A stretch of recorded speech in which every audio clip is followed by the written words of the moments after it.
Muy buenas tardes. Sean todos bienvenidos a este tercer encuentro del ciclo de conversatorios titulado Las 8 regiones tradicionales de Colombia.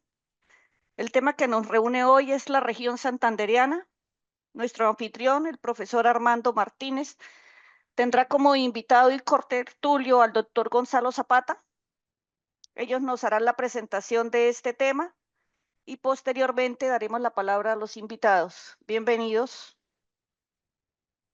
Muy buenas tardes a todos quienes están participando en este nuevo ciclo sobre las 8 regiones que integraron la Confederación Granadina y que llegaron hasta el siglo XX.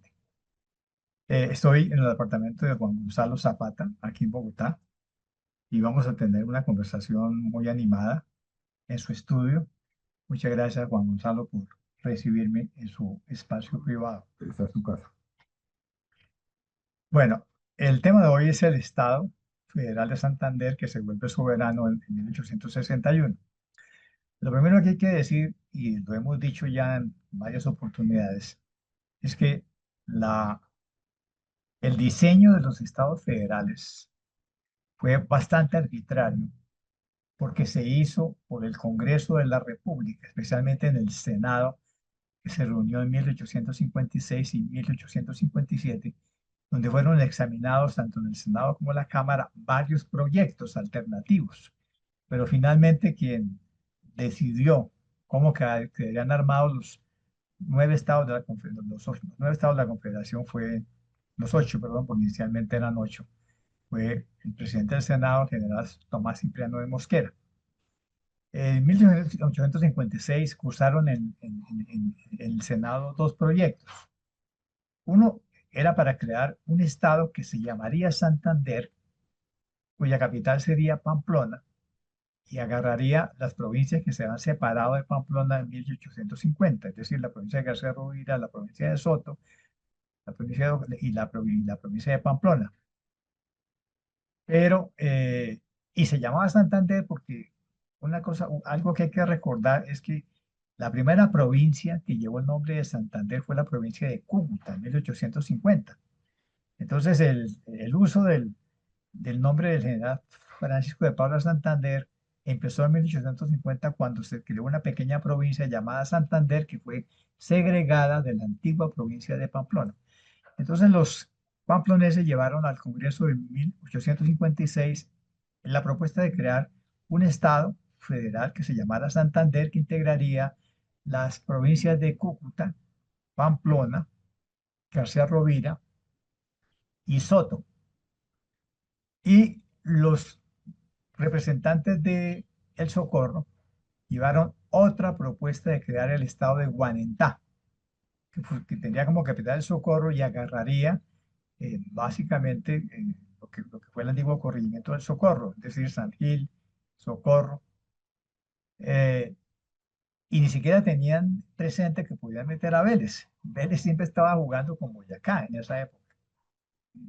Pero en 1857, cuando Mosquera se puso serio, dijo, aquí no va a haber dos estados, va a haber uno solo, que se va a llamar Santander, con lo cual vamos a agarrar desde la frontera con Venezuela hasta la, hasta el cantón de Vélez, y dejamos por fuera los cantones de Chiquinquirá y Moniquirá, hasta Boyacá, y decidieron meter un cantón de la provincia de Mompox, que era Ocaña. ¿Por qué Mosquera hizo esta aglomeración de provincias? Porque todas tenían el mismo signo político, todas eran liberales. Y Mompox quería estar con el fortín liberal que era el Socorro. Entonces, lo que se tuvo en cálculo es tener un fortín liberal muy fuerte, que se llamaría Santander, donde se iban a experimentar las ideas liberales de quien lideraba el proyecto, que era Manuel Murillo Toro.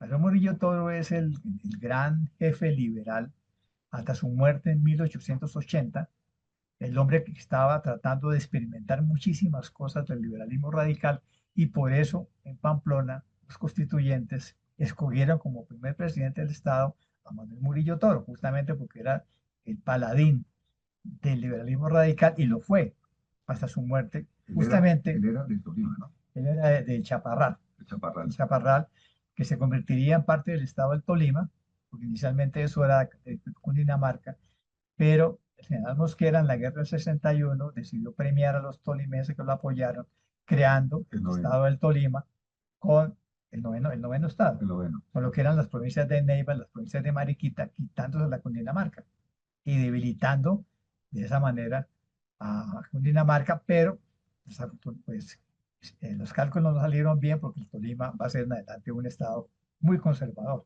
Sí, junto con Antioquia. en los votos. Muy bien, el 13 de mayo de 1857, que es una fecha muy fácil de acordarnos, porque el 13 de mayo es el día que una virgen bajó de los cielos, en Cobadiría, fue creado el Estado, por ahora, Federal de Santander. Y se nombra a Manuel Victorio como presidente, pero el nombre fuerte es un nombre de Cúcuta que es Marco Antonio Estrada, justamente el hombre que escribe el primer tomo de la historia documental del Estado de Santander, que desafortunadamente no tuvo alientos para terminar el segundo tomo, que cubriría hasta 1862, que hubiera sido muy interesante para ver el cambio entre el 50 y el 58. Es una obra fundamental que desafortunadamente es muy difícil de conseguir. Todos tenemos fotocopias, pero parece que la Escuela de Historia de la UIS va a hacer una reedición de ese texto de Marco Antonio Estrada, que va a ser presidente y va a ser muy importante en el Estado. Muy bien. El Estado de Santander, por, su, por tener como presidente al gran líder, se propuso ser el modelo de un Estado conducido en su agenda política por las ideas radicales del liberalismo. Eso, pues, digamos, el sitio del experimento radical, porque Socorro era muy fuerte, una de las regiones más pobladas del país, probablemente la provincia del Socorro tenía casi el 18% de la población nacional, muy pujante en términos comerciales, y decidieron eh, experimentar lo que la ideología radical liberal quería hacer. Y un primer experimento, aunque ya sabemos que la agenda siempre fue escuelas y caminos, ellos quisieron hacer un gran experimento fiscal y es tener un solo impuesto, el impuesto único directo cobrado sobre la propiedad, es decir, sobre el patrimonio, no sobre las rentas anuales, sino sobre el patrimonio, lo que exigía que cada ciudadano de buena fe, sinceramente, declarara qué patrimonio tenía y evaluara cuánto valía. Luego una comisión revisora revisaba el avalúo y finalmente fijaban la tasa y publicaban en la prensa tanto el avalúo como el impuesto que le correspondía. Pero era un impuesto sobre la propiedad, digamos, sobre el patrimonio, no sobre la renta anual. Exactamente. Era como un predial con algunos ingresos adicionales. Muy bien. Ese fue el gran experimento fiscal. Pero eso le voy a permitir que lo explique Juan Gonzalo, porque él, historiador económico, ya ha estudiado muy bien ese, ese experimento de tener un único impuesto y no cobrar nada más. A ver, Juan Gonzalo, pero ¿cómo les fue? Mire, los antecedentes son estos. Manuel Murillo Toro fue secretario de Hacienda de Tomás Cipriano Mosquera, precisamente.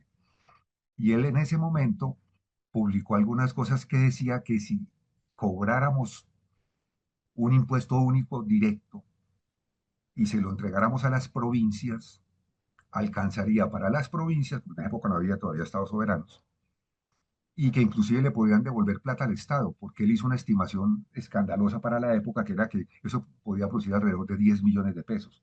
10 millones de pesos era una locura, porque el presupuesto nacional de la época eran 2 millones, 2 millones y medio máximo de la nación. Entonces él hizo una estimación ahí, digamos que exagerada, pero eso lo que sirvió fue para que en muchas provincias se empezara a cobrar ese impuesto y en algunas partes funcionó.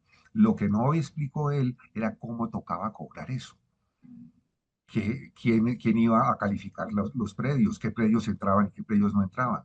Y las declaraciones que hacían las personas incluían el ganado o no incluían el ganado. incluían los hilos donde guardaban el maíz que cultivaban o la papa o no, ese tipo de cosas. Yo encontré algunas declaraciones en Santander precisamente y están ahí publicadas en el libro, en el que se ve que incluían muchísimas cosas más y no solamente la propiedad, las propiedades como tal, las casas. El impuesto fracasó en el sentido, en la época del comienzo de los años 50, fracasó en el sentido de que no produjo tanta plata como se esperaba, entonces la gente como que le fue perdiendo interés a eso. Antes ya se había hablado de ese impuesto. ¿Cómo era que se llamaba el costeño que trabajaba en los 20? En los La 20, primera propuesta, sí, la primera la primera propuesta. propuesta de impuesto único directo fue llevada al Congreso de Rosario de Cúcuta por don Pedro Gual. Pedro Gual fue el primero y luego hubo un costeño que también estuvo muy José metido María en de eso. Castillo Rada. Castillo Rada estuvo muy metido en eso. Entonces, Colombia siempre había estado detrás de eso. Finalmente, ¿quién logra hacer esto? Lo logran cobrar algunos estados soberanos porque lo que pasaba es que yo creo que la gente no tenía la capacidad institucional para hacerlo. Pero cuando se crean los estados soberanos, se nombran secretarios y se empieza a hacer una administración pública, digamos, más seria y más autónoma, más federal y de corte radical, como era la de Santander, entonces ellos empezaron a pensar y a diseñar cómo se tocaba cobrar ese impuesto. Primero, tocaba tener unas personas que estuvieran en todos los municipios y que le reportaran información a, a la capital y a la Secretaría de Hacienda. Segundo, tenía que haber una junta calificadora que iba y revisaba los predios y las cosas y decía la casa del señor tal vale tanto, la de este vale tanto, la de este vale tanto, la tercera vale tanto. Y eso lo publicaban en unas hojas al lado de la alcaldía. Entonces usted decía, el señor Armando Martínez vive en Charalá, tiene una finca de 4 hectáreas y eso le vale tanta plata. El señor Zapata tiene tanto y la señora Elena tiene tanto, etcétera, etcétera. Las personas podían apelar y decir, no, eso no vale tanto. Entonces hacían una reclamación. Esas reclamaciones se hacían y se revisaban y a veces trabajaban y a veces no. Pero la gente sí pagaba el impuesto. Esa es la gran diferencia. Porque sentían que había una institucionalidad fuerte detrás y había un interés muy claro para cobrar ese impuesto. ¿Quién decidía las tasas? Las tasas se decidían por provincia. La mayoría estaban en punto 6, punto 7, punto 8. O sea, no eran unas tasas muy altas si las compara uno con el predial de la época. Lo que pasa es que era patrimonial, no era solamente sobre los precios, sino sobre todas las cosas. Toda la riqueza. Toda la riqueza. Esa era la palabra que utilizaba, la riqueza que utilizaban las Y personas. dependían de la declaración de riqueza, que Exactamente, dependía de la palabra del propietario. del propietario. Porque aquí hay una falla, es que no existía el catastro. No, no existía. Y el catastro es lo que a uno le dice cuánto vale catastralmente su propiedad. Entonces, como no había catastro, dependíamos de la palabra del De propietario, la palabra como él propietario. estimaba. Y por supuesto, si yo tengo que declarar cuánto tengo para impuestos, yo trato de bajar lo más que pueda. Lo que hace todo el mundo en todo momento.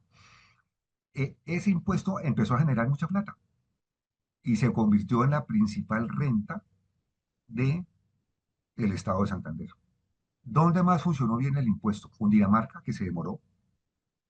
Los paisas no lo cobraron mucho. En Cauca también se cobró, pero también hubo mucha resistencia y algo se cobró en la costa. Pero claramente el departamento donde más ingresos hubo por este impuesto fueron Santander, Boyacá y Cundinamarca. O sea que es un impuesto, digamos, de la montaña, por decirlo de alguna manera, de las cordilleras ahí de la mitad del país. Y ese impuesto funcionó y se volvió una renta muy importante. Y ahí sí ¿por qué es importante? Porque el Estado soberano ya no solamente eran unos señores que se reunían, que tenían una asamblea y hacían cosas, sino que ya tenían plata para ejecutar y hacer. Entonces ya podían hacer puentes, ya podían hacer carreteras, ya podían hacer, construir, Ferrocarril. intentaron ferrocarriles más adelante, inclusive, la locura esa porque eran carísimos, que era como hacer un metro, y ahora más o menos era una cosa, una locura como esas. Entonces empezaron a existir.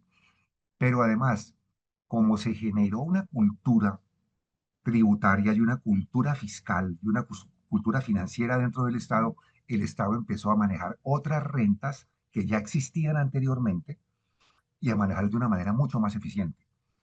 Entonces, ¿cuál es el segundo paso que hace Santander? Empieza a cobrar el impuesto al alcohol. Entonces, ¿qué era lo que existía? Existía era un monopolio.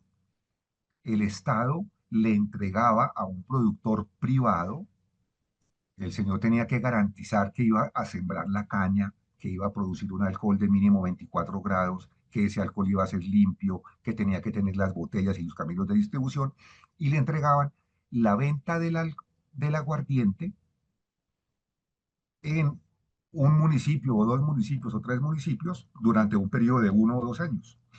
Entonces empezaron a aparecer en Colombia una cantidad de privados interesadísimos por tener esa renta del alcohol. Esa renta del alcohol también fue exitosa en Santander. Se recaudó mucho, se producía un aguardiente, eran todos muy distintos porque cada región tenía su aguardiente, pero vigilaban y revisaban que cumpliera con los criterios mínimos de los 24 grados de alcohol, que estuviera envasado no sé qué, y lo vendían en los estancos departamentales o en de los estados soberanos. Eso no se vendía en cualquier parte, sino que había unos sitios especializados donde usted podía comprar el aguardiente. De ahí sacaron muy buena plata también los santandereanos y les fue bastante bien en eso. Sin embargo, hay otros estados en los que lo hicieron mucho mejor. Los países eran mucho más aguardienteros, tuvieron también su sistema de entregar mediante remates públicos, porque la gente hacía una oferta pública. Entonces, con esos remates públicos, y entonces en Antioquia sí se recaudaba más plata por el alcohol que por el impuesto directo. Eso pasó lo mismo también en Cundinamarca, que aunque se cobró el impuesto directo, también, digamos, el alcohol tuvo un peso muy importante en el recaudo de esos recursos.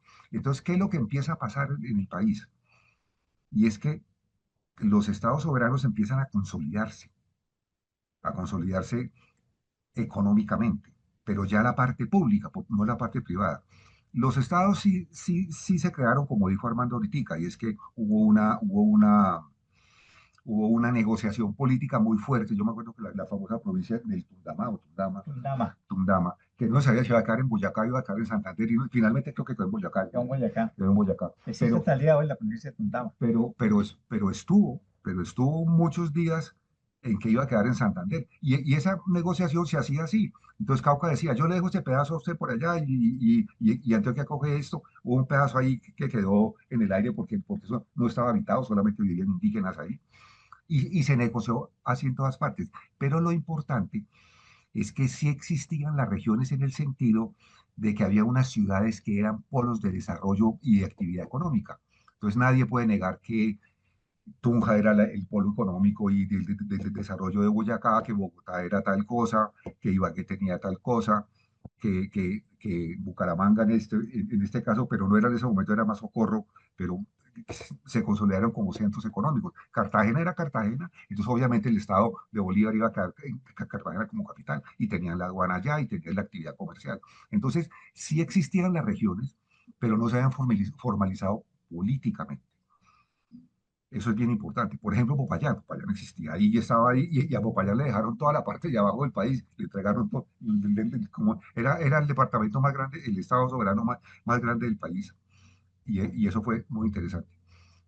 ¿Seguimos con cosas fiscales o tienes, o tienes Claro, una pregunta? digamos con cosas fiscales. O sea, también hay que entender que la renta de los aguardientes, porque se lo entregaban a un particular, era una concesión para producir aguardientes y distribuirlos en los estancos y los estanquillos.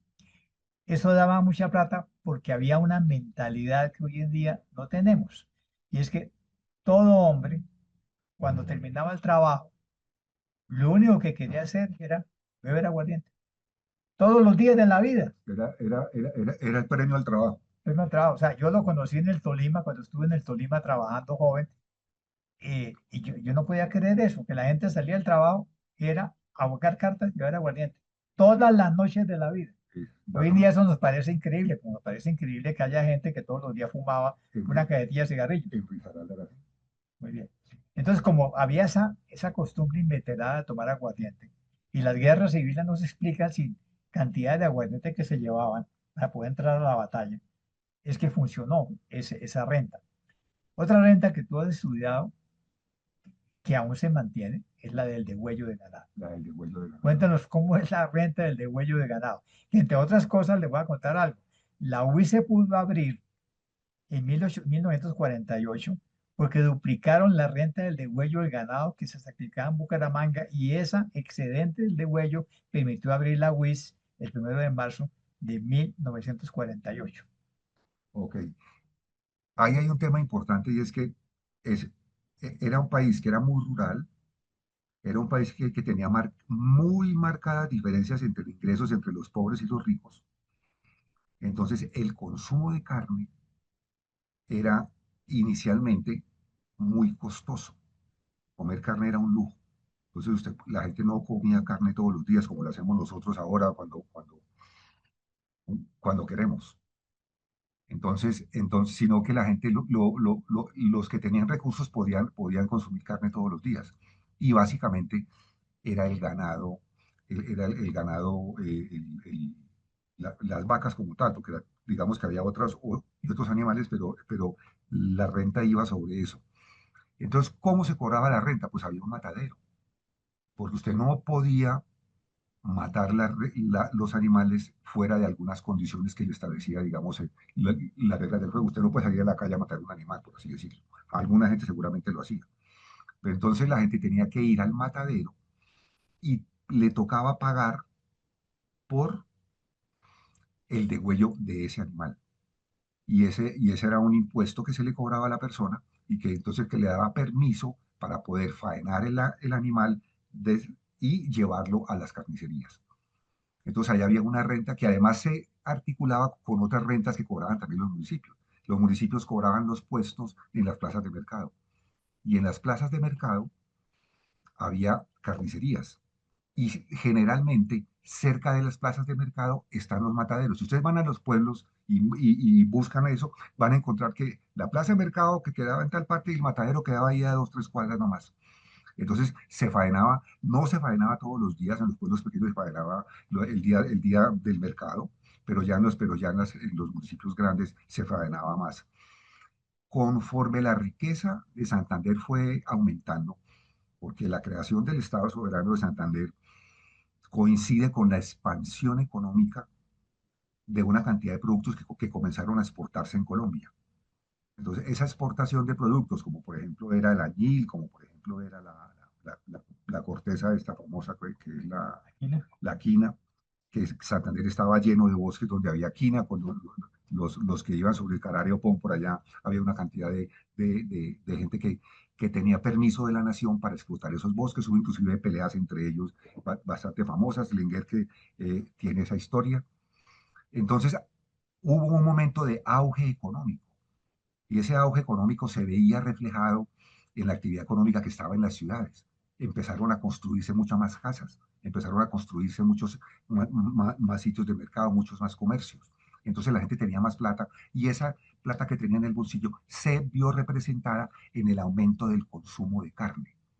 Y el aumento del consumo de carne fue notable, sobre todo en las clases medias y bajas, que era más bien escaso. Eso es una seña de que hubo una mejora en la calidad de vida, si uno considera, si no es vegetariano por lo menos, que era bien importante. Entonces yo creo que ese fue el tercer impuesto y se convirtió en un impuesto muy importante. Hay algo que se debe mencionar, y es que del impuesto a los licores, el mismo Estado Soberano y la Asamblea del Estado Soberano decidió que se le compartía un porcentaje de esos recursos a los municipios, que se llamaban en esa época distritos. Y esos distritos debían utilizar esos recursos para aumentar la educación pública. Porque otra de las grandes banderas de los radicales era que toca que todo el mundo sepa leer y escribir. Para que entiendan la gravedad del tema, los que han estudiado esto, en esa época solamente el 5% de la población sabía leer y escribir, en los años 50. En Santander, la expansión de la educación pública, no la privada, que también creció al tiempo, llegó a representar el 20% del total de los alumnos potenciales. Entonces fue impresionante. Yo incluso tuve una pelea ahí con investigadora del Banco de la República, María Teresa. ¿Por qué? Porque yo le dije, para usted el 20 es poquito, no es mucho, es que ellos venían del 2, del 3, del 4, del 5, llevarlo al 20 fue multiplicar por 4 en un periodo de 7 u 8 años. Entonces construyeron colegios en cantidades, y esos colegios públicos eran bastante bien construidos, por cierto. Pero aquí hay una contradicción, Juan Gonzalo. Sí, señor.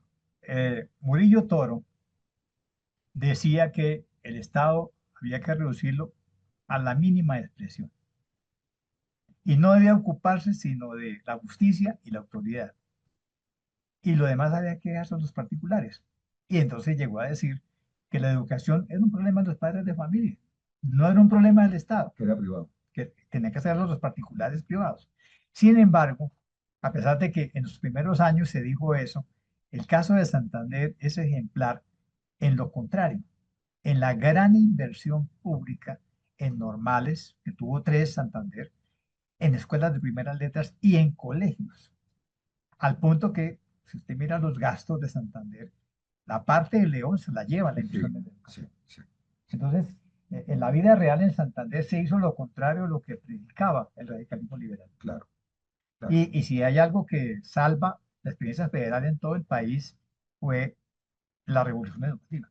Sí, Porque las normales, todo estado tuvo su normal de muy buena calidad, con asesores alemanes, y todo el mundo tuvo colegio provincial a la mano, y tuvo escuela pública. sí. En algún momento se decidió traer profesores alemanes a Colombia. Algunos no eran católicos, sino que eran Calvinistas. calvinistas. Entonces, por ejemplo, en Antioquia dijeron, no, mándeme uno católico. Entonces le consiguieron uno católico. En Santander, esa persona fue muy importante, Don Alberto Blume. don Alberto Blume. Y ese señor lo que lo traía no era para que dictara clase, era para que preparara a los profesores que fueran a dictar clases a las escuelas y a los colegios y a futuro. Él vino para las normales. O sea, él lo que venía era hacer una sinergia, era a crear las normales, exactamente. A crear las normales donde preparamos a los futuros profesores para que vayan a trabajar, para que vayan a trabajar afuera. Otro tema muy importante que ellos también trabajaron fue el tema de la construcción de vías y de puentes. Crearon impuestos que el pontazgo, que era pues, cuando usted pasaba por ahí le tocaba dar una monedita. Cuando pasaba ganado también le cobraban. Y también lo hicieron con estímulo a la actividad de los privados. Entonces al señor se le decía, construya, este es un caso real, construya por favor el camino de Barichara a Guane. Y el señor Lenguerque decía que sí, se le daba una plata, él ponía a los trabajadores, buscaba los materiales que era ir al río a sacar piedra en cantidad. Y le pagaban también y le pagaban en baldíos. y le pagaban con baldíos. Entonces le decía, durante tantos kilómetros usted va a tener tierras que son 300 metros por no sé qué y no sé qué. Entonces esa persona empezó a acumular muchísima tierra. Entonces la gente lo hacía porque el Estado no tenía toda la plata, entonces le tocaba hacer como una concesión fuerte y los baldíos se les entregaban a ellos. También se les permitía poner fondas, que era poner como un sitio donde la gente podía dormir, guardar el ganado, guardar los caballos, pasar la noche ahí, era como unos hoteles. También había como un comercio. Y eso era una actividad que era bastante rentable, porque se empezó a dinamizar la actividad económica y a mover productos por todo, por todo el Estado soberano. ¿Quiénes también se beneficiaron con esa expansión económica y con la actividad económica que estaba generando el Estado soberano? Los privados que comercializaban con Venezuela. Ellos sacaban todo por el Golfo de Maracaibo, allá hay un río que lleva hasta allá, Julia. que es el río Zulia. Entonces, el río Zulia era la vena que alimentaba ese comercio. Entonces, todos esos alemanes e ingleses que llegaron allá, todos los Haskell y toda esa cantidad de cosas que se habló sobre la migración alemana a Santander, en realidad era una parte menor de la cantidad de actividad económica que había en la parte de Venezuela, pero que se alimentaba mucho porque Cúcuta también tenía mucha actividad económica. Entonces estos señores empezaron a importar una cantidad de cosas que nunca se importaban en Colombia anteriormente. El ejemplo de los pianos es el típico. Y se empezó a pensar en una cantidad de cosas y empezó a aparecer el lujo. La gente se empezó a vestir mejor, a tomar licores importados. La gente empezó a utilizar maquillajes, empezaron a aparecer ropas mucho más lujosas. Entonces, digamos que hubo un cambio, no solamente en Santander, en todo el país, porque digamos que hubo como una remoción de la actividad económica, como digamos, como con nuevas expresiones, digamos, de la riqueza que se estaba generando en eso. Otra expresión, los bancos. El primer banco que se crea en Colombia es en los años 70, que es el Banco de Bogotá. Pero rápidamente, entre 71, 72, 73, se crean un jurgo de bancos. Y Santander crea varios. El primero es el de Santander, si no estoy mal, en el año 72, puedo estar equivocado. ¿Y por qué podía existir un banco? Porque ya había actividad económica y ya un financista, una persona que sabía del tema decía, ah, no, yo le puedo guardarle esa plata a esta gente, les puedo pagar inclusive algún interés y puedo prestar plata. Ya había, digamos, movimiento económico y masa para poder hacer esa actividad económica. Recuerde que Colombia no tenía Banco Nacional. Se intentó hacerlo, por allá Murillo Toro intentó, Mosquera también intentó, no era posible. Entonces, eso será la tarea de la regeneración. claro, entonces lo que tocó fue alimentarse con los recursos de la banca privada. Entonces, mucha gente le tocaba tenía un banco la plática del banco en Medellín, en Antioquia, iba y hacía un negocio en Bucaramanga, entonces le tocaba que ese banco se comunicara con el otro banco para permitir hacer el intercambio de billetes, porque la cosa era bastante complicada. Había muchos billetes distintos en los bancos y todos los respaldaban con un porcentaje en oro. Entonces yo soy un gran defensor del proyecto radical en Colombia en general, pero sobre todo en Santander, porque tengo mucha información que me permite concluir que los efectos benéficos de lo que se hicieron sobre eso fueron muy altos. Puedo hablar también del gasto en salud pública. Eso es importante Los porque, leprocomios, claro, la ideología liberal decía que el problema de la salud es un problema de las familias y no del Estado. En la vida real, la inversión en salubridad en Santander fue muy alta, inversión pública. Para empezar, los leprosos fueron concentrados en Agua de Dios, que fue financiado por el Estado. Sí. En segundo lugar, se hizo el programa de cementerios fuera de las iglesias. Eso es una medida sanitaria que los liberales llevaron adelante. Sacaron los muertos de las iglesias y crearon cementerios. Y también se ocuparon de hospitales como asilos de pobres. Bucaramanga, Sajín, Socorro, Sí. tuvieron hospitales que realmente eran asilos de pobres. Entonces el Estado sí invirtió mucho en salubridad pública, aunque la teoría decía que eso no era problema sino en particular. El Estado hizo muchas cosas que iban en contravía con lo que Murillo Toro criticaba. Claro, no, porque es que la realidad está en la calle. Usted ve gente pobre que estaba tirada en la calle y que se estaba muriendo. Había una enfermedad que se llamaba la elefantiasis, que era una infección que hace que se engorden mucho las manos y los pies y la persona no vuelve a ser, digamos, útil porque queda tirada. Entonces, todas esas personas tocaba atenderlas. Y los hospitales en realidad no era para curar, era para acompañar los últimos días de las personas cuando estaban, era como unos asilos y era como para acompañar con unas enfermeras y con unas monjas el morir de las personas cuando ya estaban en las últimas, sobre todo de aquellas personas pobres, porque no se podía permitir que eso pasara así. Bueno, otra cosa contradictoria. El radicalismo dice las empresas industriales son una actividad comercial de los particulares. El Estado no debe meter la mano. Pero en la vida real, Boyacá invirtió una fortuna en la ferrería de Samacá y Santander invirtió una fortuna en el proyecto del ferrocarril a Puerto Wilches, que se llevó muchísima plata y no se pudo terminar. Y cuando los impuestos subieron demasiado para financiar la obra, terminamos en la Guerra Civil del 84, Claro. que empezó porque ya no aguantaba más impuestos. No, además no aguantaba más impuestos, además era como construir un metro, era un despropósito fiscal intentar hacer un ferrocarril, pero era la moda de la época. Eso está contado en varios libros en Santander. Trajeron el señor que manejaba la locomotora, un señor inglés que tenía su cachuchita típica, así como... Y la locomotora. Y la locomotora, y la locomotora alcanzó a movilizarse porque, kilómetros. porque creo que hicieron 17 kilómetros o 20 kilómetros. O sea, era un pedacito muy corto que nunca se terminó y que es la historia de la mayoría de los ferrocarriles en Colombia, que en esa época comenzaron, pero nunca se terminaron. ¿Esto qué impacto tuvo sobre la nación? Y eso es bien importante porque eso explica un poco cómo se destrabó esto y cómo se acabó esto. Y es que durante la década de los 60 y la mitad de los 70, la mayoría de los impuestos, perdón, la mayoría de los presidentes colombianos eran radicales, porque tenían 5 votos fijos. Así es. Tenían, creo que eran Boyacá, Santander, Dinamarca Cundinamarca, Magdalena y otro más. y Bolívar. Con eso ya estaban. Sí, con eso ya estaban. Y a veces Cauca, Panamá y Panamá también. y a veces Cauca Mosquera. cuando estábamos.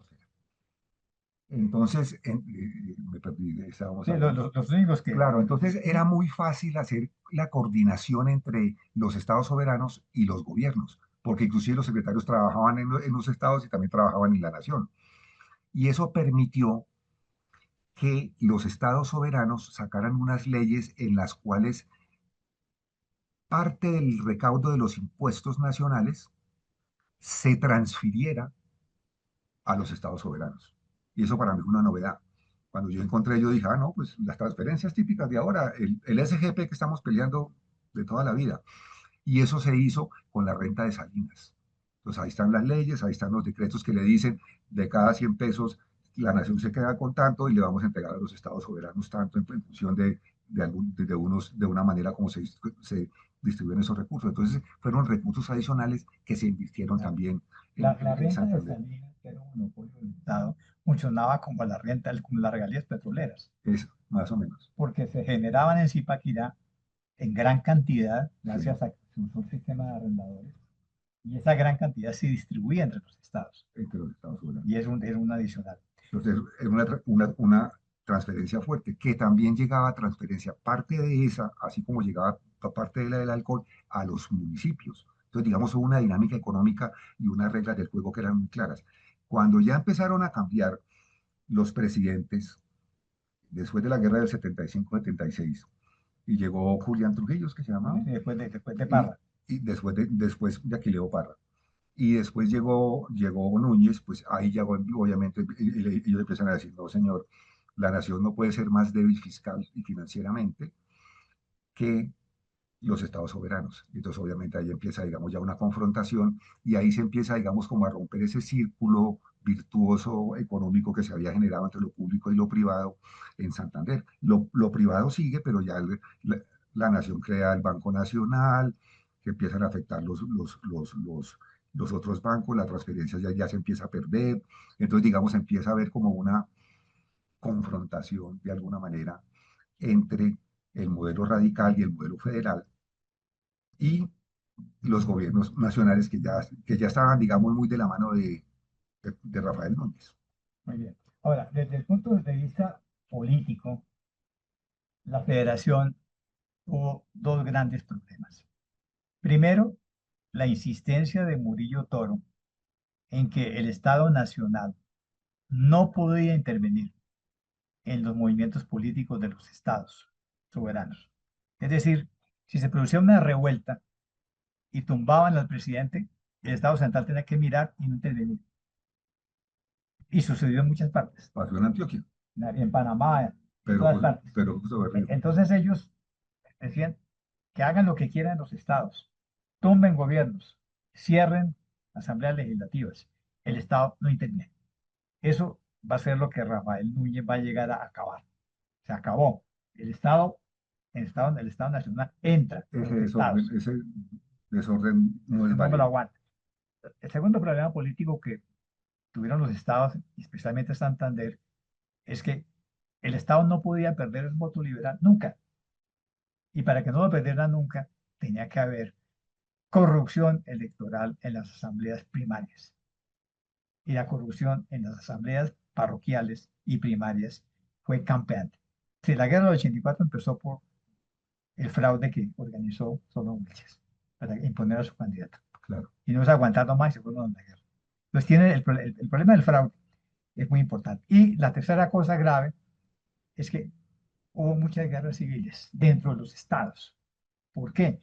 por peleas entre la Asamblea Legislativa y el presidente. Y esas guerras civiles dentro de los estados se extendieron a los estados vecinos. Y aquí viene un problema grave, y es que los, los súbditos extranjeros los encontraban en los caminos y les quitaban toda la mercancía, les quitaban las mulas. Y ellos, como tenían la protección internacional, le pedían al Estado central que los indemnizara. El caso de Lenguer, que es claro, él pidió varias indemnizaciones y se los tuvieron que pagar. El episodio de los Picos de Oro, los muertos, la familia de los muertos pidieron indemnización y Alemania obligó al Estado Nacional a que pagara. Entonces el Estado Nacional les decía, pero ¿cómo así? Ustedes hacen las pilatunas en los estados y el que tiene que responder por las indemnizaciones es el Estado Nacional. Pero Rafael Núñez dijo, eso no me lo va a aguantar más. Paguen ustedes. Y estamos hablando de mucha plata. No era poca plata lo que cobraban. Las indemnizaciones son Hay, muy altas. hay una famosa de un señor Cerruti, si no estoy mal, en el Valle del Claro, Cauca, el caso Cerruti. que bloquearon los puertos. Claro, bien, es que como son internacionales, Mandaban- tienen navíos y varias veces bloquearon las costas. Bloquearon, Y le tocó a la nación pagar. Y el caso Cerruti lo perdió la nación y fue una millonada. Claro, eso fue una barbaridad. Entonces, eran unas contradicciones políticas que hacía que la gente ya se estaba cansando de la Constitución de Río Negro. Esto no puede ser políticamente. Así es. Entonces, políticamente hubo muchos problemas en la federación, aunque hubo mucho éxito fiscal. Aunque hubo mucho, y económico, había una Hubo un auge económico, un auge económico. hubo mucha iniciativa privada, muchos inmigrantes y mucha actividad comercial. Hay cosas que no he mencionado, por ejemplo, la producción de café. Santander en esa época era el segundo productor de café, llegó a ser el primero. Luego obviamente lo desplaza con Dinamarca y luego ya se va ese café Ya en el siglo XX. ya en el siglo XX se va Para Antioquia. para la zona paisa y la zona cafetera que nosotros conocemos. Entonces, había plata por todas partes, pero políticamente eso no tenía, digamos, mucho respaldo. Había un gran problema electoral, y es que la Constitución del 63, si no estoy mal aquí me puede revisar y corregir, Armando, decidió que los presidentes solamente duraban 2 años. Sí, son 2 años nomás. Y eso era un camello, porque imagínense, la votación se hacía en momentos distintos. Entonces, el país estaba en proceso electoral 5, 6, 7 meses. Cada año y medio, mejor dicho. Las elecciones presidenciales no se hacían el mismo día. Y además Había que esperar que todos los estados acabaran de votar. Claro, además era voto indirecto. La gente no votaba directamente por el candidato, sino que votaba sino que cada estado tenía un voto nomás. Entonces el tema era buscar esos 5 de los 9, una vez Luego Parra fue presidente con 5 votos. Claro. Que son 5 votos de estado, porque era indirecto el sistema. Sí. Y entonces dicen que hubo una cosa en el Magdalena ahí terrible y no sé qué de corrupción electoral. Panamá resultó con 2 votos. Eso. Que fue un lío esa elección de Parra. Sí, señor. Sí, señor. Entonces, políticamente eso no era viable. Digamos, tenía un muy mal diseño político en la elección del presidente. Y eso se intentaba cambiar, pero cuando se intentó cambiar tenía un pequeño problema. Es que tocaba cambiarlo por unanimidad. Entonces, muchas veces subieron hasta 6 o 7 estados cerca de decidir de cambiar las reglas del juego para la elección presidencial, volverla de 4 años. Porque lo hicieron a 2, porque le tenían miedo a Tomás Cipriano de Mosquera. Ese era el tema. Lo cual era real porque él le dio golpe de Estado, le tocó sacarlo, etcétera, etcétera. Pero ese fue un diseño que todo el mundo detestaba, inclusive la misma gente que estaba dentro de los gobiernos federales, pero que nunca tuvo solución. Y la solución que vino, pues obviamente fue la de Núñez, que fue pasar de 2 a 6 años. Ahora, los periodos presidenciales son de 2 años, pero lo maravilloso es que se cumplieron en todos los casos.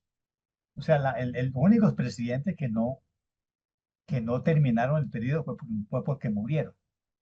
Y acabó el designado, pero la sucesión presidencial se hizo con pleno orden. Así hubiera demasiada actividad agitacional, política, electorera, pero se hizo sin ningún problema. O sea, no hubo un golpe de Estado. No. Para la Unión, para los Estados Unidos de Colombia. Sí. Muy bien, Albita, hemos completado 45 minutos y ha estado muy interesante esta conversación con Juan Gonzalo sobre nuestro estado favorito, el Estado Soberano de Santander, que muere en 1887 cuando el general Alejandro Peña Solano declara que entra a regir la Constitución del 86 y el Estado de Santander se convierte en el Departamento de Santander y termina la experiencia federal en el país. Estamos listos para empezar las preguntas y respuestas. Bueno, muchas gracias a nuestro anfitrión y a su invitado por tan magnífica exposición. A partir de este momento, quienes tengan alguna inquietud, alguna pregunta, por favor levanten la mano y se les dará la palabra. Les recuerdo a los asistentes que las preguntas o las inquietudes deben estar centradas en el tema que nos reúne hoy, que es la región santandereana. ¿Alguien tiene alguna inquietud? Albita, yo quiero hablar. Bueno, Es Carmen que, C., Sí, por tienes la bueno, palabra. gracias. Primero que todo, mil gracias a Armando y también pues al expositor Juan Juan Gonzalo. Gonzalo. Juan Gonzalo, mil gracias. Sí, fabuloso. Es decir, la intervención no hay para qué decir más. Yo me apoyé mucho en el libro de Otero, de Gustavo Otero Muñoz, para profundizar como en esa época. Y entonces encontré algunas curiosidades.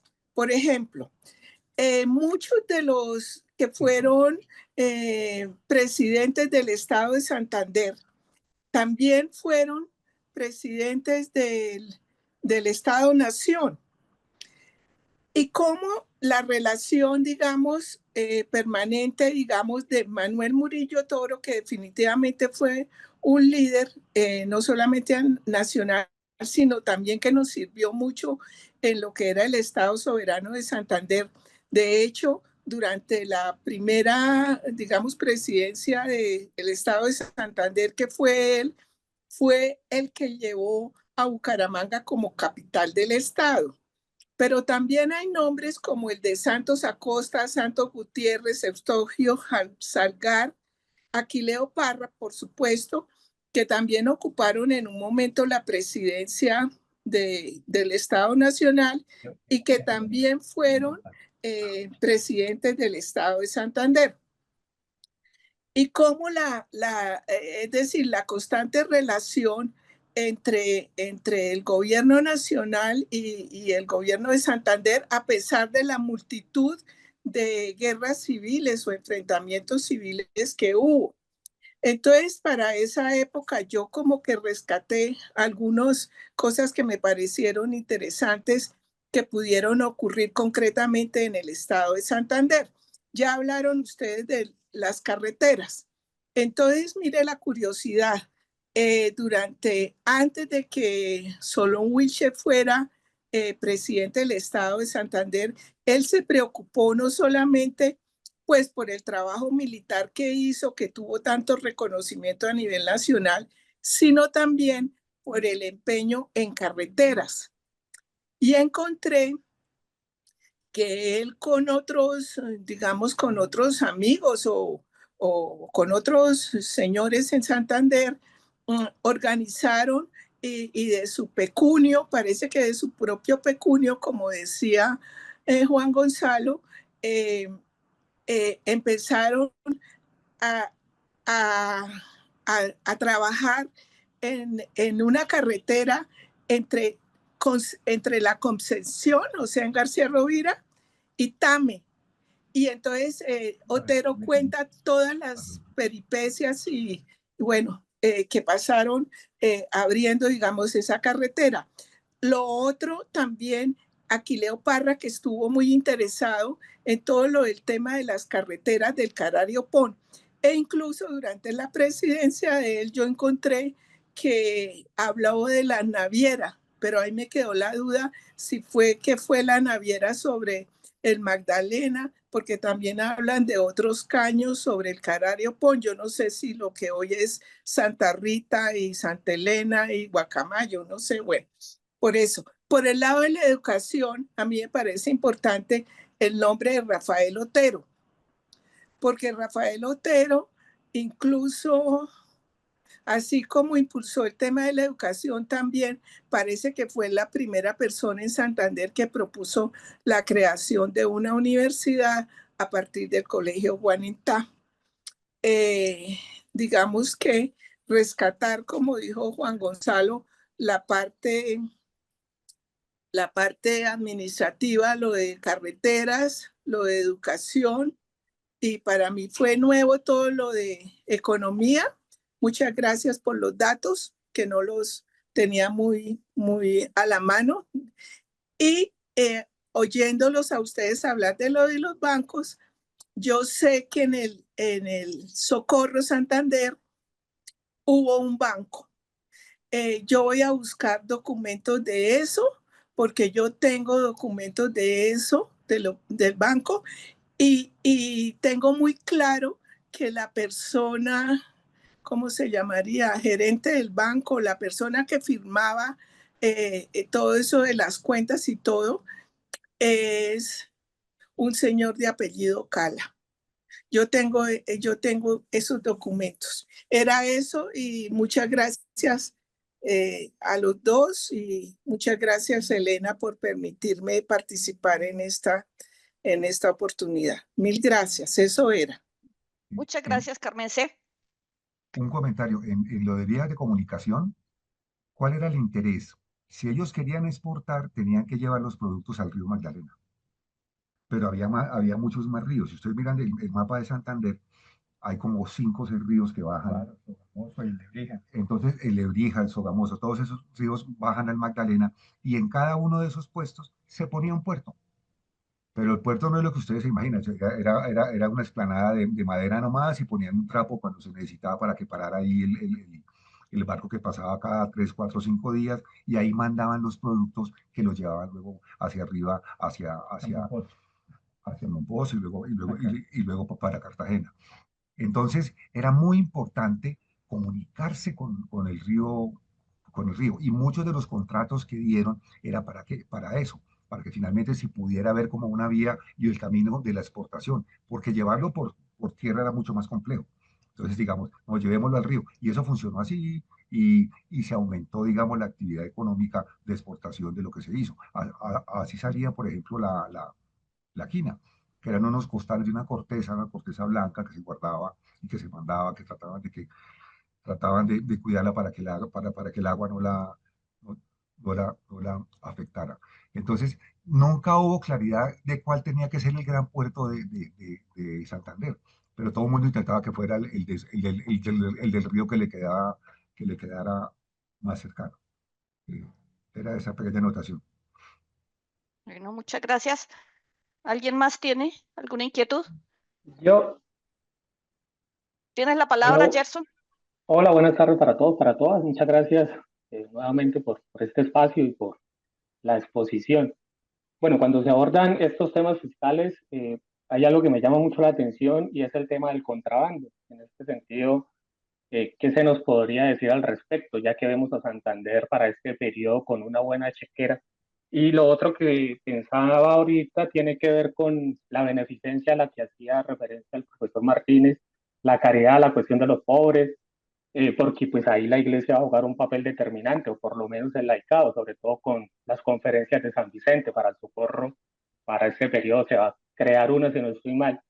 Y pues en este aspecto, en estas relaciones iglesia-estado, donde pues es un régimen liberal, de pronto cómo se pueden entender estas relaciones entre el obispo de Pamplona, por ejemplo, y los que están dirigiendo políticamente el Estado, porque lo que yo veo es un Santander del norte, incluido Bucaramanga, por ejemplo, bien goda, bien conservadora, y un Santander del sur, digamos, ya con unas connotaciones liberales, pues que para la sesión del día de hoy ya nos ha ilustrado de manera eh, bastante profunda. Entonces, de pronto por ahí se nos podría mencionar.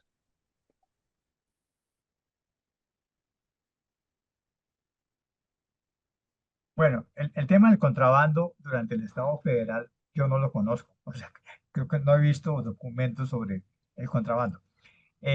Durante el periodo del Estado indiano, el control de contrabando fue muy eficiente en lo que hoy en día es Santander, porque en los tres puertos del río Sogamoso y en los tres puertos que tuvo el río Lebrija, siempre hubo capitanes a guerra, siempre hubo jueces pedáneos y siempre hubo jueces decomisos. Toda esa información está en el archivo histórico de Girón y uno ve el magnífico control que sobre todo los capitanes a guerra y los jueces decomisos tuvieron, sobre todo el tabaco y todo lo que bajaba por esos puertos en balsas, eh, que era el- el- los tejidos de algodón, el cacao, azúcar, panelas, todo y además se iba con guías y contraguías. Luego vino el desorden del merequetengue de la revolución y todos los controles saltaron. Y yo creo que la República no fue capaz de establecer un sistema importante de control de los contrabandos. Por ejemplo, sabemos que buena parte del oro de la República salió de contrabando, lo que quiere decir que era muy flojo el control de los contrabandos en la República. Es lo que yo podría decir. Había más control por la mercancía que entraba. Con las aduanas, pues las aduanas de Claro, portuarias. sí, porque entraba por Cartagena la mayoría, que era donde se recaudaba la mayoría del impuesto de aduana nacional. Que era el gran impuesto. Pero también hay una historia en Cartagena que sí que llegaban barcos que metían mercancía de contrabando, etcétera. Pero creo que en Santander eso no pasaba porque no creo que subieran por el río Magdalena hacia arriba las mercancías. Todo lo que llegaba a Santander importado venía sobre todo del lado de Cúcuta y del lado de Venezuela, Maracaibo. que era mucho más fácil mucho más fácil el camino. Sí hubo un problema entre los estados, que la cosa no era tan armoniosa, porque muchos estados intentaron ponerle impuesto a productos que salían por ejemplo, de Santander. Cuando pasaban por Boyacá, los de Boyacá decían, no, tienen que pagar un impuesto para que ese producto pueda ir a Cundinamarca. Entonces, unos impuestos entre los estados soberanos. Y ahí hubo conflicto y eso, muchas veces hubo problema con eso, y hubo bala inclusive. Entonces, ahí sí había un problema de que era como contrabando técnico, por así decirlo, que por pasar mercancía de un sitio al otro. Usted no podía vender aguardiente de un departamento en el otro sitio sin tener el permiso. En este caso paraban las mercancías y decían, no, ustedes tienen que pagarles un impuesto a este Estado soberano y no del Estado donde viene. Y hay un conflicto sobre eso que nunca tuvo una solución final, digamos, por así decirlo. Ahora, el otro tema de Gerson es la cuestión religiosa. Desde la guerra del 61, cuando comenzó la tuición de cultos, la expropiación de bienes de manos muertas y el control férreo que impuso Mosquera a la Iglesia Católica, pues sabemos que todos los estados liberales combatieron duramente cualquier asomo de autoridad eclesiástica. En Santander, pues, los obispos de Pamplona fueron extrañados, fueron desterrados, y durante todo el periodo federal hay un gran ataque contra los jerarcas eclesiásticos que no quieren someterse a la tuición y al control de cultos. Solamente a partir de Trujillo es que comienza a revisarse las ideas y finalmente a partir del 80 es que Núñez dice, esto hay que acabarlo, o sea, tenemos que tener una conciliación con la Iglesia Católica y lo vamos a hacer ya. Y el resultado fue el Concordato del 87. Pero solamente hasta la regeneración no se resuelve el problema religioso. Durante todo el periodo federal, ese fue el dolor de cabeza y finalmente Parra tuvo que aguantarse una rebelión organizada por 5 obispos que se llamó la Guerra de las Escuelas por el problema de la enseñanza de la religión en la escuela primaria. Pero hubo también soluciones pragmáticas. Muchos distritos pactaron con los curas del pueblo y les permitían dictar clase de religión en los colegios públicos. O sea, yo en vez de pelear con usted, no, sí, le voy a dar una hora, vaya los viernes a tal hora y dicte religión y que la gente vaya. Esa buena idea que dio Parra, ¿Ah, sí? negociada con el arzobispo de Bogotá. O sea, manden los curas a que den una hora de religión, lo vamos a tolerar y el obispo quedó contento, pero los otros obispos no quedaron tan contentos y Claro. empezaron la rebelión. Sí.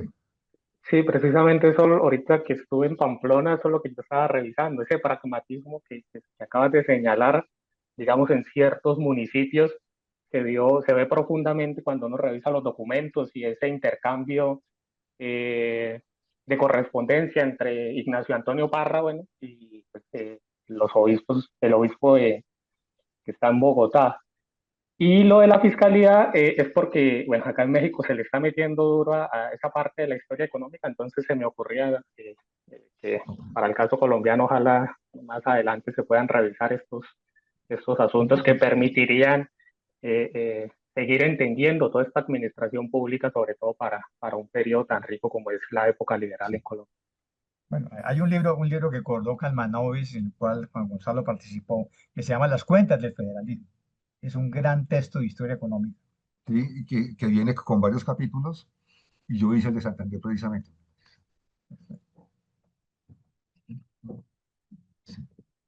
Ese es el libro, Las cuentas del federalismo. Publicado por el Externado y por la Tadeo. Y está Listo. revisado estado por estado. Hay un Está- capítulo para cada estado. Sí, Vale, ya tengo lectura. Muchas gracias. ok. Bueno, Ese puede ser bastante útil. ¿Alguna mucha- pregunta, algún comentario más? muchas gracias, Gerson. Yo hago una pregunta y seguimos luego con Eduardo. ¿Cuántas guerras, estamos hablando del Estado soberano del 61 más o menos hasta el 87, cuántas guerras civiles hubieron en el Estado soberano de Santander? En 1880, en su discurso de posesión presidencial, Rafael Reyes dijo: guerras civiles entre al interior de los estados o entre los estados son 20. Muchas eran internas dentro de los estados y otras entre estados, pero él contó 20. Ahora, de las que tuvieron cobertura nacional, pues son muy conocidas. La guerra del 60-61, que llevó a la constitución de Río Negro. Y la la guerra que le tocó a Parra, la guerra de las escuelas, del 76-77. Y la guerra de 1700, perdón, de 1800, la batalla de Enciso, Eso es el 84. la 84. 84, no, No, 85, 95, no, eso fue después. bueno, fue después. Es decir, grandes de cultura nacional, póngale dos. La del 60-61, que fue triunfante, porque Mosquera entró triunfante a Bogotá y, y logró apresar tanto a Bartolomé Calvo, que era el presidente encargado, como al otro presidente que estuvo escondido, Juan Ignacio Gutiérrez Giraldo, que lo encontró en febrero cuando él salió del escondite, se quebró una pata, y la guerra que le tocó a Parra.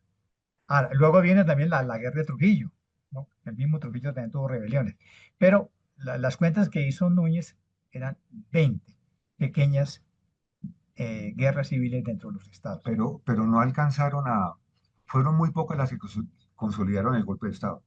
La de Antioquia, en Panamá pasó una vez, Panamá, sí. pero en Santander no es que tumbara, digamos, el de la insurrección, digamos, al gobierno, no, eso no llegó a pasar. Lo que sí pasó en Santander muy fuerte fueron las insurrecciones.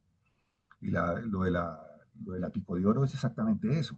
Los artesanos están bravos porque están importando mucha tela importada, mucha tela inglesa, mucha tela belga. Entonces ellos decían, esas telas se venden mucho más barata que la que nos compraban a nosotros. Y nosotros con toda nuestra producción artesanal se está quedando sin venta, porque obviamente lo otro es de mejor calidad y a menor precio. Eso pasó con las telas, pero luego pasó con los zapatos, y luego empezó a pasar también con la ropa. Entonces obviamente hubo un malestar muy grande de los artesanos, y los artesanos sí nunca estuvieron de acuerdo con el libre comercio, que era lo que defendían los radicales. Porque decían, no, pues que venga que es más barato y mejor, pues lo traemos y lo pagamos, no hay ningún problema. Ellos siempre estuvieron en contra de eso. Y en Santander, a pesar de que las ideas eran muy fuertes y que la economía estaba muy fuerte, también había un grupo de artesanos que se sintieron claramente afectados y golpeados por esa expansión económica y por ese aumento del comercio exterior. Y habría que agregar la rebelión del 84, que obligó a Solón Wilches a renunciar a renunciar. Ah, bueno, muchas gracias. Eduardo, ¿tienes la palabra? Muchas gracias. Bueno, en primer lugar, felicitar aquí a los expositores.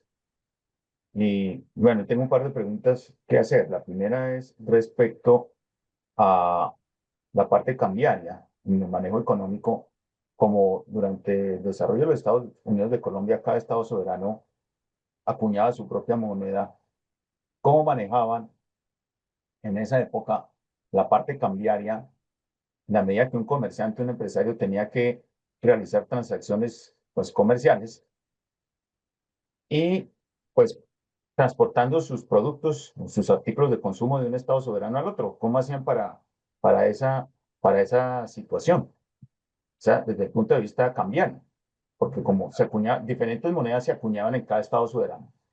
Esa es la primera pregunta que hago.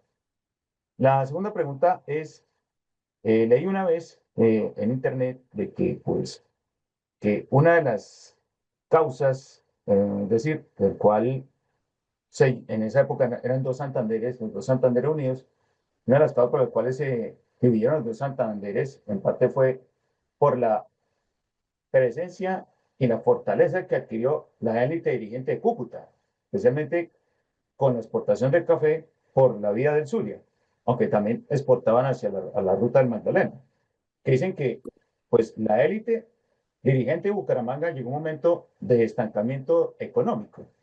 En qué fase del radicalismo llegó esa fase de estancamiento económico de los comerciantes bumangueses comparado con los de Cúcuta, que empezaron a ir encreciendo hasta el punto de que ya para 1910 hicieron una influencia para la separación de los dos Santanderes, aunque ya no era el periodo radical, sino ya era el periodo de la regeneración y la hegemonía conservadora. Entonces, esa es la pregunta que hago. Y la otra es por qué, por ejemplo, en cuanto a los presidentes de los estados soberanos, las cuentas. hubo algunos que no fueron santanderianos en sí, como por ejemplo, me parece que Eustorgio Salgar como que no fue santandereano. Bueno, Murillo Toro también, ¿sí? Porque algunos que no eran oriundos de Santander, ya sea norte o sur, eran presidentes de los estados soberanos. Muchas gracias. Bueno, a ver, hiciste muchas preguntas. Sí, correcto. Eh, vamos con, vamos con la La parte primera. cambiaria. Vamos con la primera. No había moneda del Estado, no había moneda pública. Había moneda y no había banco emisor. El primer banco aparece en los años 70. Lo que hacía la gente era que buscaba una persona que viajara afuera y le entregaban una letra de cambio porque le habían entregado algún dinero, oro, por ejemplo. Y esa persona que era la que viajaba, que iba a Venezuela, o que iba a Panamá, o que iba a Europa inclusive, era la que se encargaba de decirle al comerciante en Bucaramanga, no se preocupe, a usted le van a llegar los productos, el piano que pidió y las cosas que pidió de tal cosa, de tal cosa y tal cosa, porque con esa letra de cambio yo respondo como por esa actividad económica. Entonces digamos que había unas personas que se encargaban de ese tipo de actividades y eso estaba respaldado porque por fortuna ya existía el Telex, ¿no? El telégrafo. Entonces en el telégrafo usted mandaba y decía al banco tal, no sé qué, no sé qué, entonces eso llegaba a un sitio, luego lo mandaban allá y luego le venía la respuesta. Entonces había como un respaldo a ese movimiento económico, pero era muy tortuoso y muy complicado, estoy de acuerdo con eso, estoy de acuerdo, muy tortuoso y muy complicado. La segunda pregunta es ¿por qué el experimento radical y que no eran netamente de Santander? Eustorgio Salgar, que creo que me lo dijo ahorita Armando, creo que él era de Girón. Él pertenece a la familia Salgar de Girón, que estudió en todo el siglo XVIII en Girón, pero él específicamente nació en Bogotá, Nació en Bogotá. pero la familia Salgar es gironesa. Claro, pero entonces la gente lee que los líderes iniciales, pues por Murillo Toro, eran del Tolima. Pero Murillo Toro fue una vez o dos, se quedó poquito tiempo y se devolvió. Entonces realmente, digamos, esos fueron santanderianos los que manejaron, digamos, todo ese problema. Ahora, ¿por qué el experimento radical en ese momento? Porque con la Constitución del 53 siempre se abrió una puerta a través de un artículo en el que decía, Panamá, por la importancia del canal potencial que tiene, por la importancia del ferrocarril que estamos construyendo, que comienza a funcionar en el año 1854, tiene que tener un régimen autónomo distinto al resto del país. Entonces se abre esa ventana y se crea el primer Estado soberano que se crea desde Bogotá por motivos estratégicos y por motivos económicos, pero no porque los panameños lo estuvieran pidiendo. No es que allá hubiera una insurrección o hubiera unos federales diciendo, por favor, declárenos Estado soberano o Estado federal, sino que se hace como por la intención de la potencialidad que tenía esa zona para el país. Y por esa puerta falsa o por esa ventana es que se meten todos los demás. Y el segundo estado que se mete este año 54-55 es Antioquia. Y Antioquia sí tenía un modelo conservador, distinto, no sé qué, no sé qué. Y es en ese momento cuando Manuel Murillo Toro, si no estoy mal, dice, no, tenemos que crear el tercer estado soberano, lo que también es apoyado por Mosquera, y ese es el tercer experimento. Entonces vamos a crear el Estado Soberano de Santander, y es el tercero que se crea, si no estoy mal, en el año 55, los 54, 55. Y después, ya por esa puerta grande, aparecen los otros cinco. Entonces ya hay una ley que crea los otros cinco estados que todos conocemos. El estado raro ahí es el del Magdalena, que yo creo que lo crearon para tener un voto liberal más, porque era un Sí, estado chiquito exactamente. que no tenía una capital económica fuerte como si era Popayán, o si era Bucaramanga, o si era Tunja, etcétera, etcétera. Exactamente, Entonces, exactamente. El proyecto original es un solo estado del Atlántico, pero Mosquera hace Y las cuentas y Panamá, dice, no seamos tan tontos, saquemos dos y tenemos dos votos dos liberales. votos liberales. Es un cálculo político Sí. impresionante. Y ese es el estado que menos se desarrolla, que menos actividad económica tiene, que menos institucionalidad desarrolla, porque no había la materia prima para hacerlo, realmente no había, y no había un centro económico potente y fuerte. Ayer una precisión quiero hacer sobre Manuel Murillo Toro. Manuel Murillo Toro fue elegido presidente en la Asamblea Constituyente que se realizó en Pamplona en 1857, pero él no estuvo ahí. La Asamblea Constituyente y el Estado se traslada a Bucaramanga subrepticiamente en la noche, porque los pamploneses estaban seguros que Pamplona es la capital. Así que la primera vez que Murillo Toro viene a gobernar, lo hace en Bucaramanga. Pues estamos hablando de diciembre del 57, en ese momento Chaparral pertenecía al estado de Cundinamarca. En ese momento él no era tolimense, era cundinamarqués, porque el estado del Tolima apenas se va a crear en la guerra del 60-61 por Mosquera. Correcto. Y en cuanto a los comerciantes de Cúcuta que logran ese impulso, en qué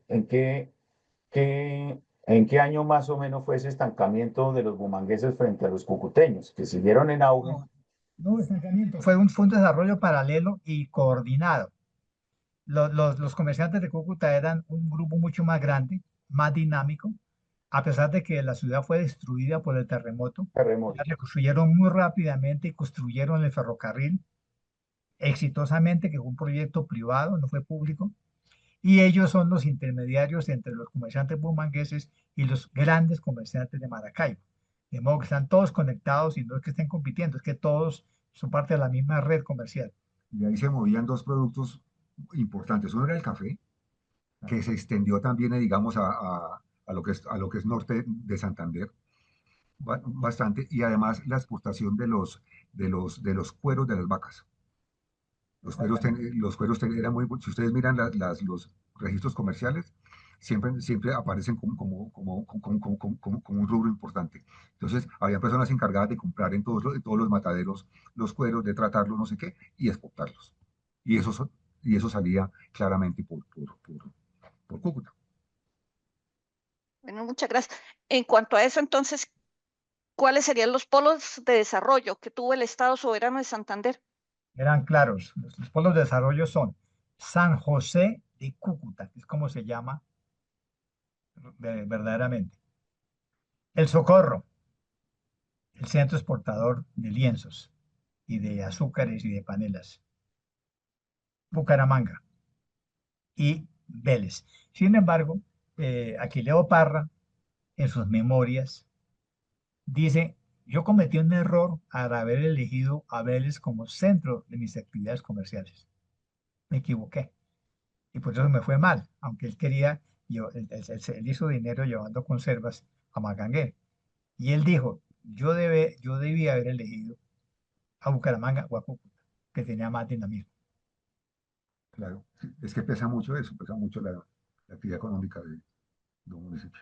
Pero los centros son esos, son Socorro, Vélez, Bucaramanga Nunca, y San José de Cúcuta. Cúcuta. Y Muchas también gracias. impresionantemente Málaga. Ahí ha habido siempre como un debate y es, ¿por qué Santander es menos agrícola y menos ganadera?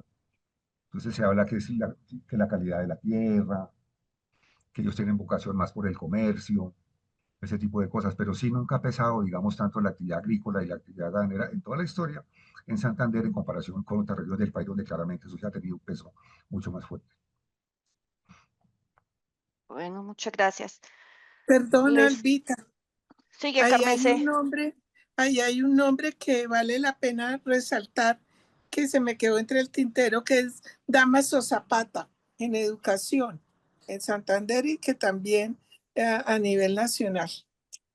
Mire, no sé por qué hubo una gran coincidencia y en Santander estaban los mejores educadores de Colombia. Un señor de Paredes también tenía un colegio privado Don Victoriano de Diego Paredes, que tuvo un Paredes. colegio de mucha avanzada en Piedecuesta, y su hijo Demetrio se enriqueció, eh, se enriqueció con los contratos de tendido de la red eh, de telégrafos del país. El gran contratista de los telégrafos colombianos fue Demetrio Paredes, el hijo de Victoriano Diego Paredes, que tuvo un colegio bilingüe en Piedecuesta. un colegio bilingüe, un colegio privado muy famoso. Y siempre existieron grandes educadores en Santander. El más importante es el que tú mencionas, Damaso Zapata, que es el que hace la revolución de la educación en Santander y es el que la impulsa. Lo hace también que después se lo lleva a Cundinamarca como secretario de Educación para que repitiera el modelo de Santander en Cundinamarca. Y Cundinamarca lo tiene 11 años en el cargo. Entonces se vuelve una persona muy importante y tiene una gran influencia después en los gobiernos nacionales. Lo que pasa es que al final del siglo, obviamente ya con los gobiernos de Núñez y con todo el despelote que hubo, la educación se va al traste y echamos para atrás. Entonces ya digamos, yo no sé cuándo muere Damaso Zapata, habría que mirar, pero digamos ya él no pudo tener influencia en eso. Pero fue muy importante. Además eran unas personas que, a ver cómo lo digo, eran muy leídas, muy instruidas, sabían latín, sabían inglés, entonces conocían el modelo lancasteriano, conocían el modelo, es decir, conocían varios modelos educativos que se aplicaban en Europa, entonces ellos lo que trataban de hacer era también su revolución en su sector. Vamos a tener un modelo totalmente distinto, alejado de la iglesia. Eso era bien importante, porque estamos es con educación pública. Entonces sí, hay que recordar el nombre de Damaso Zapata y del hermano, que no me acuerdo. Felipe Zapata. Felipe Zapata, que también trabajó en los mismos temas y estuvo muy metido en eso y también fue secretario de Educación del Estado Soberano, etcétera, etcétera. Gracias. Ya, bueno, Hablando sobre los, perdón, es que tenía una pregunta al respecto sobre estos modelos educativos para el caso del Estado Soberano de Santander. Ya vimos que hay unos modelos a la europea, pero quisiera de pronto preguntar si se materializaron algunos colegios, digamos, de corte alemán, de corte inglés para el caso del periodo que estamos trabajando. Pues Alberto Blume vino con toda la doctrina de Pestalozzi y él creó un grupo de maestros de normales y los hizo a todos pestalozzianos. Y ellos se agruparon en un periódico que se publicó en el Socorro que se llama El Pestalozziano, donde vienen ejercicios de cómo se hace la pedagogía de Pestalozzi. De modo que la llegada de Alberto Blume y de los alemanes fue la llegada a Colombia del modelo de Pestalozzi que fue aplicado en extenso en la normal de señoritas de Bucaramanga, en la normal de varones del Socorro y en la normal de señoritas del Socorro. Y ese periódico pestalozziano lo pueden conseguir en la UIS, está la colección. Vale, muchas gracias. bueno, entonces yo les hago una última pregunta. Esto, hablando de los impuestos que impuso el Estado soberano y que, siendo el impuesto único directo, ¿habían impuestos a nivel nacional que eran para todos los estados? ¿Cuáles eran esos impuestos nacionales? No, no habían impuestos. ¿Nacionales? No, que se cobraran en los estados soberanos, no. Había impuestos que era, por ejemplo, el de aduanas, Ujú. Era la nación. que era de la nación, claramente. La nación también entregaba en concesión el ferrocarril de no sé dónde, entonces le pagaban 50.000 pesos por Las eso. salinas también eran la Las nación. salinas eran nacionales. Digamos, había unas rentas distintas a las rentas que se crearon para financiar los estados soberanos. Después, cuando se acaba el periodo radical, parte de estos impuestos se van para la nación, porque ya no están los estados soberanos, se ganan departamentos, los departamentos se quedan sin plata y la nación intenta montar carnicerías, intenta cobrar el impuesto de degüello, etcétera, etcétera, y intenta recuperar bueno, sí recupera con éxito el monopolio de los aguardientes, pero y ahí muere el impuesto directo. Yo creo que de ahí en adelante ya no se vuelve a cobrar porque nunca se habla de eso. Es que cuando pierden los radicales y llega la regeneración, en estos días estuvimos hablando de eso, los señores que llegaron eran muy buenos filólogos, muy buenos periodistas, eran muy cultos, hablaban en latín, eran unas grandes plumas, unos grandes publicistas, pero de gestión más bien poco y lo hicieron bastante mal. Pero bueno, ese es otro tema para verlo después. Bueno, muchas gracias. ¿Alguien más? Pues perdón, Albita. Una última pregunta, Carmen, sé que vamos Sí, a cerrar. no, sí, es lo siguiente, ya que hablaron de los alemanes, entonces hay un nombre que valdría la pena recabar en él que se llamaba Roberto Werhan, alemán, y finalmente ese señor alemán fue el que en esa época del Estado soberano de Santander trabajó, seguramente trajo hombres, maquinarias, bueno, en fin, para abrir la posibilidad de conectar lo del Carario Pon con la salida al Magdalena. Es ese nombre. No sé si Armando o Juan Gonzalo tengan idea de ese nombre. No, Ahí no, lo no, menciona Otero. no, se la debo. Voy a apuntar a ver si consigo algo, pero si leí no me acuerdo, disculpe. ¿Lo puedes repetir, por favor? Sí, se Roberto, escribe, el apellido se escribe Werhan, Roberto Werhan.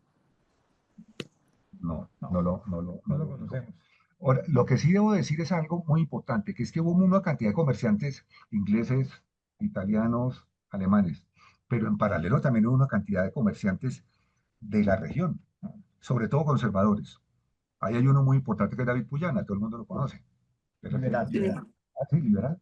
David Puyana fue un gran comerciante, también manejó el monopolio de los licores, también hizo inversiones en muchas partes. Entonces también hay en paralelo una cantidad de comerciantes que eran santanderianos. Y de hecho ellos son los que fundan los bancos, porque tenían ya excedentes de dinero, entonces dijeron, bueno, pues vamos a mover un dinero, creemos un banco, que es que eso también y produce ganancias. Sí, y ese David Puyana figura como si hubiera sido profesor de economía en la Universidad Externado de Colombia en 1889, junto con Salvador Camacho Roldán y también con Santiago Pérez. ¿Coinciden? No tenía idea que Sí. era su profesor. Yo Sí, no sabía que David había Puyana. dado clases en el externado. Sí sabía Yo que no Santiago sé, Pérez pues, tuvo ahí que ver en figura, la creación de la universidad, ¿no? ¿Es en ese momento cuando se crea la universidad? 1889. ¿Ah? ¿Es en ese momento cuando se crea la universidad externada? La, Última década del siglo. Es sí, una respuesta a los con internados. Nicolás. Como Sí, las universidades eran tenían los los alumnos ahí, radicales. dormían ahí. Entonces ellos dijeron, no, vamos a hacer una universidad donde no tenga que dormir nadie aquí. Entonces los alumnos van a ser externados y de ahí viene el nombre. Nicolás, sí. Nicolás. Bueno, Gracias. Eduardo, te voy a dar la palabra, que sea corta la pregunta porque vamos a dar por cerrado el encuentro. Correcto, Albita. Sí, claro. Esta pregunta es totalmente breve. Es para saber, Armando y Contertulio, mi nombre es Gonzalo, creo que es.